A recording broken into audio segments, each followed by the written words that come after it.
বাড়ির ছাদে বা আশেপাশে যেই গাছগুলো কখনোই লাগাবেন না, তাহলে কিন্তু আপনি কঠিন বিপদে পড়ে যাবেন। কিছু কিছু গাছ আছে এমন যে গাছের ভিতরে জিন জাতি বাসা বাঁধে, যার কারণে আপনি কঠিন বিপদে পড়ে যেতে পারেন। আর আমরা শখের বশে আমরা সেই গাছগুলোই আমাদের বাসার ছাদে সৌন্দর্যের জন্য লাগিয়ে থাকি এবং অনেক সময় আমাদের বাসার আশেপাশে লাগিয়ে থাকি, যার কারণে ওই গাছের ভিতরে জিন জাতি এসে সেখানে বসবাস করে এবং পরবর্তী সময় আমাদের বাচ্চাদের উপর অ্যাটাক করতে থাকে, অ্যাটাকশন দিতে থাকে দূর থেকে, যার কারণে আমরা কঠিন বিপদে পড়ে যাই। এজন্য অবশ্যই আমাদেরকে সতর্ক থাকতে হবে যে এই গাছগুলো থেকে আমরা দূরে থাকার চেষ্টা করব। মনে রাখবেন, জিন জাতি বলে একটা সৃষ্টি আল্লাহ তাআলা রয়েছে। আল্লাহ তাআলা তাদেরকেও ইবাদত করার জন্য দুনিয়াতে পাঠিয়েছেন, কিন্তু তাদের ভিতরে কিছু আছে, শয়তান আছে না নাই?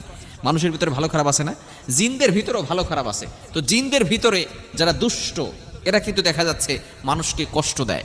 আল্লাহ তাআলা জিনদের ব্যাপারে একটা সূরা নাজিল করে দিয়েছেন। বর্তমানে চিকিৎসা বিজ্ঞান তারা এটাকে মানসিক ভারসাম্যহীনতা বলে। জিন জাতি বলতে একটা জিনিস রয়েছে, আল্লাহর সৃষ্টি রয়েছে, সেটা তারা বিশ্বাসই করতে চায় না। এই জন্য অবশ্যই আমাদেরকে এটা বিশ্বাস করতে হবে, যেহেতু আমরা মুমিন, এটা আমাদেরকে বিশ্বাস করতে হবে।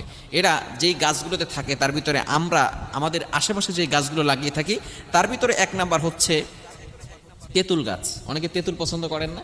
তেঁতুল গাছ যেটা পুরাতন হয়ে যায়, এই গাছের উপরে অনেক সময় জিন জাতি কিন্তু বসবাস করে, যার কারণে যখনই এই তেঁতুল খাওয়ার জন্য ছোট ছোট বাচ্চারা যায় তখন কিন্তু দূর থেকে তাদের উপরে অ্যাট্রাকশন করে, তাদের উপরে আসর করে থাকে, যার কারণে একটা বাচ্চা কঠিন বিপদে পড়ে যায়, অনেক মানুষও কঠিন বিপদে পড়ে যায়। এজন্য অবশ্যই এই গাছগুলো লাগাতে অবশ্যই স্মরণ রাখতে হবে। আবার অনেক সময় বড় যেই তাল গাছগুলো আছে, বড় বড় গাছগুলো আছে না, এগুলো যখন পুরাতন হয়ে যায়, অনেক বয়স হয়ে যায়, সেই গাছগুলোর উপরেও কিন্তু জিন জাতি ভর করে থাকে, সেখানে যারা বসবাস করতে থাকে। এবং বট গাছ কিন্তু অনেক বড় হয় এবং সেটা কেমন যেন একটা ভয়ঙ্কর রূপ ধারণ করে, আছে না নাই? যারা গ্রামে থাকে তারা অনেকে এটা বুঝে। এজন্য অবশ্যই এই গাছগুলো থেকে আমরা একটু দূরে থাকার চেষ্টা করবো এবং সবসময় নিজের শরীরটাকে বন্ধ রাখার চেষ্টা করব। এবং আমরা বাসার ছাদে যেই গাছগুলো লাগিয়ে থাকি সেক্ষেত্রে আমরা অবশ্যই স্মরণে রাখবো, আমরা অনেক সময় মেহেদি গাছ লাগাই, আছে না নাই? মেহেদি গাছ, এটা আমরা অনেক সময় বাসার ছাদেও লাগিয়ে থাকি, অনেক সময় মেহেদি পাতা লাগে।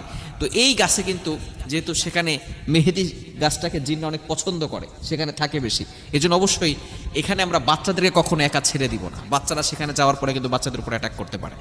আবার অনেক সময় বাঁশঝাড় আছে, এই বাঁশঝাড়ে জিনের যে বাচ্চাগুলো আছে তারা খেলাধুলা করে, এই বাচ্চাদের উপরে আমাদের অজান্তেই কিন্তু আঘাত লেগে যেতে পারে।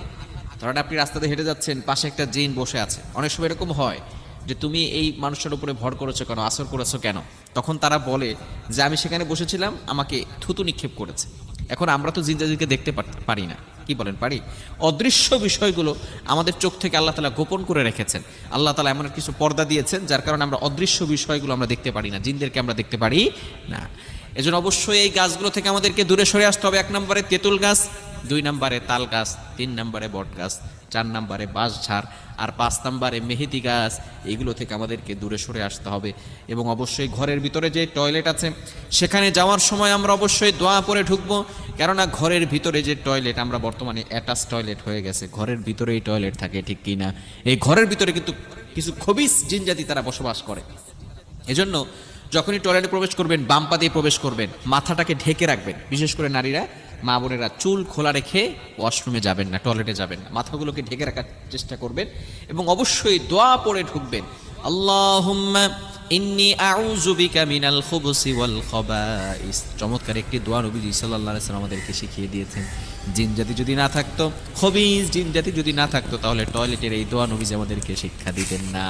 নবীজি সাল্লাল্লাহু আলাইহি ওয়াসাল্লাম আমাদেরকে শিক্ষা দিয়েছেন, টয়লেটে যখনই ঢুকবে তখনই আল্লাহুম্মা ইন্নী আউযু বিকা মিনাল খুবুসি ওয়াল খাবাইস, আল্লাহ আপনার কাছে আশ্রয় চাচ্ছি খবিস জিন জাতির কাছ থেকে। এজন্য অবশ্যই আমরা যখনই টয়লেটে প্রবেশ করব তখনই আমরা এই দোয়াটা পড়ব, কারণ এই দোয়া পড়লে জিনের মাঝে আর মানুষের মাঝে আল্লাহ তাআলা একটা পর্দা ঢেলে দেন, যাতে করে এই জিন জাতি মানুষদেরকে কোনো কুমন্ত্রণা দিতে না পারে এবং মানুষের উপরে ভর করতে না পারে, অ্যাট্রাকশন দিতে না পারে। এজন্য অবশ্যই আমরা এগুলো থেকে সতর্ক রাখবো এবং সব সময় 5 ওয়াক্ত নামাজের পরে আয়াতুল কুরসি এবং 4 কুল পড়ে বুকে ফু দিব এবং হাতে ফু দিয়ে পুরো শরীরটাকে মাসাজ করে দিব, যাতে করে কোনো ধরনের সমস্যা না হয় এবং সকল প্রকার দুষ্ট জিন থেকে আল্লাহ তাআলা আমাদেরকে হেফাজত করুন। সকলে বলেন আমিন।